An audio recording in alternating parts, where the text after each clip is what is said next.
আসসালামু আলাইকুম, কেমন আছেন আপনারা সবাই? আপনাদের সবাইকে স্বাগতম জানাচ্ছি আমাদের আজকে এই নতুন একটা ভিডিওতে। আজকে আমরা মাছের একটা ঔষধ সম্পর্কে কথা বলবো, ঠিক আছে? আমি আজকে একটু বাসার বাইরে আসছিলাম একটা কাজে। কাজের সময় আর কি একটা জিনিস মনে পড়লো যে আমার একটা পাতা আর কি সংগ্রহ করতে হবে। রাজশাহীতে সাধারণত এই পাতা মানে এই গাছটা আর কি বেশি পাওয়া যায়। অনেকে হয়তো বুঝতে পেরেছেন আমি কথা বলছি অ্যালমন্ড লিফ সম্পর্কে। আমার ব্যাগে কিন্তু আপনি দেখতে পাচ্ছেন আপনারা সবাই যে অ্যালমন্ড লিফ কিন্তু রয়েছে। সাথে আমি বর্তমানে এখন রিক্সায় আছি, রিক্সা থেকে বাসায় যাব, বাসায় যে কি কাজে ইউজ করব আর অ্যালমন্ড লিফ কি কি কাজে ব্যবহার করা যায় সব কিছু নিয়ে ডিটেলস আমি বলছি, ঠিক আছে? তো ভিডিওটা শুরু করার আগে আমি একটু ভালোভাবে বলে দিচ্ছি, যদি কারো মাছ সম্পর্কিত কোনো পরামর্শ লাগে তাহলে অবশ্যই আমার হোয়াটসঅ্যাপ নাম্বার দেওয়া আছে, যোগাযোগ করতে পারেন। কিংবা কোনো মাছ যদি ক্রয় করতে চান সেক্ষেত্রেও যোগাযোগ করতে পারেন। আমাদের চ্যানেলটি সাবস্ক্রাইব করবেন, লাইক করবেন, কমেন্ট করবেন। তাহলে ভিডিওটা শুরু করছি।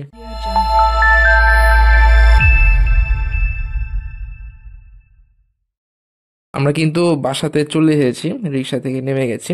তো এইখান থেকে আমরা শুরু করছি, যেটা হলো কথা যে অ্যালমন্ড লিফ বা জল বাদামের পাতা আমরা অনেকে বাদামের পাতা হিসেবে জানি।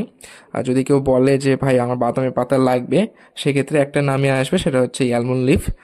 তবে এটার যেটা বাংলা নাম সেটা হচ্ছে জল বাদামের পাতা, ঠিক আছে? একটু জলের মতো দেখতে, তো ওই রকম টাইপের জন্য আর কি এটার নাম রাখা হয়েছে জল বাদামের পাতা। এটার বৈজ্ঞানিক নাম হচ্ছে টেরমিনালিয়া কাটাপ্পা বলা যায়। টেরমিনেলিয়া কাটাপ্পা বা সাটাপ্পা যেটাই বলেন।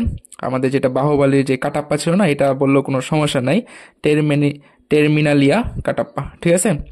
এটা মূলত হচ্ছে গ্রীষ্মমণ্ডলীয় গাছ, মানে শীতকালে দেখা যায় যে এটা পাতা আর কি ঝরে পড়ে, আর গ্রীষ্মকালে এর পাতাগুলো কিন্তু গজায়। এইরকম অনেক গাছই রয়েছে। এটা আর কি দক্ষিণ এশিয়ার যে অঞ্চলগুলো রয়েছে, যেমন ভারত, বাংলাদেশ বলতে পারেন, পাকিস্তান বলতে পারেন, এগুলোতে বেশি হয়।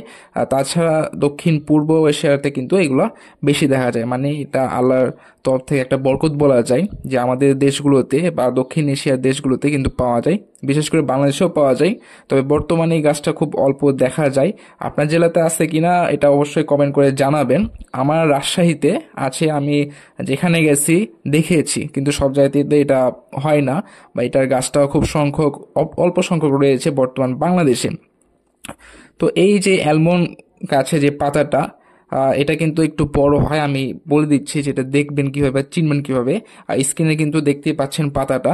তাছাড়াও কিন্তু আমি দেখতেই পাচ্ছেন যে এটা কিন্তু ওয়াশ করছি, ঠিক আছে? এটা আমি ওয়াশ করে নিচ্ছি, কারণ বাইরে থেকে যে ধুলাবালিগুলো আছে এগুলোর মাধ্যমে কিন্তু প্যারাসাইট চলে আসতে পারে বা ভাইরাস টাইরাস অ্যাটাক করতে পারে মাছদের। তো ওটা আমি ধুয়ে নিব, ঠিক আছে?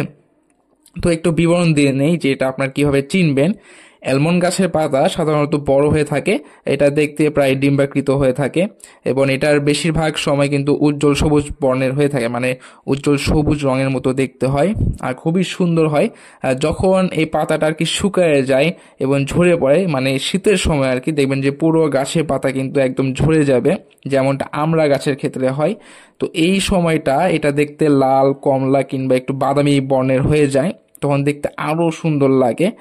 আমরা অ্যাকুরিয়ামে যারা আর কি জানি, সেই ক্ষেত্রে আমরা সাধারণত শুকনা পাতাটাই আর কি ইউজ করে থাকি, ঠিক আছে? এখন যেটা হলো কথা যে ইউজের ক্ষেত্রে মানে ব্যবহারের ক্ষেত্রে এটার অনেক ব্যবহার রয়েছে। আমাদের অ্যাকুরিয়াম জগতে ব্যবহৃত হয়, আমাদের যে চিকিৎসা ক্ষেত্রেও কিন্তু এটা ব্যবহৃত হয়, আরও এক্সট্রা ক্ষেত্রে এটা প্রচুর গুণাবলী রয়েছে। তো এই ব্যবহারের ক্ষেত্রে এটা সাধারণত অ্যাকুরিয়াম এবং মাছের যত্নে প্রায় সব খামারিরাই আর কি ব্যবহার করে থাকে, ঠিক আছে? অ্যালমন্ড লিফ প্রাকৃতিকভাবে পানির যে পিএইচ এর মানটা রয়েছে, আমাদের যে ট্যাঙ্কগুলো রয়েছে ট্যাঙ্কের পিএইচ এর মানটা কিন্তু প্রাকৃতিকভাবে একদমই বাড়ায় এবং খুব সুন্দরভাবে বজায় রাখে। কমতেও দেয় না, আবার বাড়তেও দেয় না, একদম লিমিট যতটা দরকার আর কি তত পূর্ণভাবে একদম রাখে। বিশেষ করে আমি সাধারণত ফাইটার ফিশের ক্ষেত্রে এটা ইউজ করে থাকি। তাছাড়া শ্রিম্পের ট্যাঙ্কে ইউজ করি। আর আজকে যে কারণে নিয়ে এসেছি সেটা হচ্ছে অবশ্যই বেটা ফিশকে তো দিবই আমি, তাছাড়া আমি দিব হচ্ছে লবস্টারকে। লবস্টারের হাইডিং প্লেস আমি তৈরি করছি, এবং লবস্টারেরও কিন্তু পানি পিএইচের মানে দিয়ে খেয়াল রাখতে হয়, না লেই একদম ফিনিশ। তার উপরে আবার একটু শীত পড়ছে, বেশি অতিরিক্ত শীত হয়ে গেছে।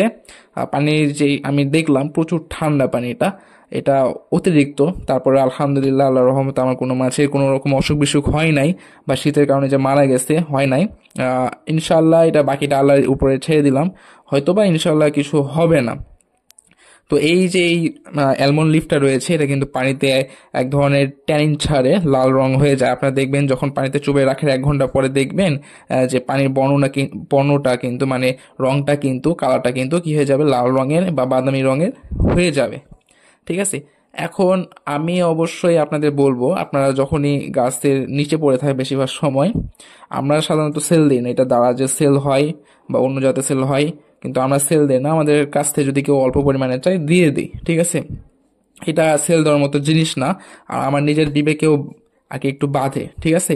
তো এই যে অ্যালমন্ড লিফটা রয়েছে আপনারা অবশ্যই ধুয়ে দিবেন। যদি ধুয়ে না দেন সেক্ষেত্রে দেখা যাবে যে যে মাটিতে ছিল মাটিটা যদি প্যারাসাইট থাকে সেক্ষেত্রে প্যারাসাইটটা আপনার ট্যাঙ্কে প্রবেশ করবে, ধুলাবালি ময়লা এগুলো কিন্তু ট্যাঙ্কে যাবে।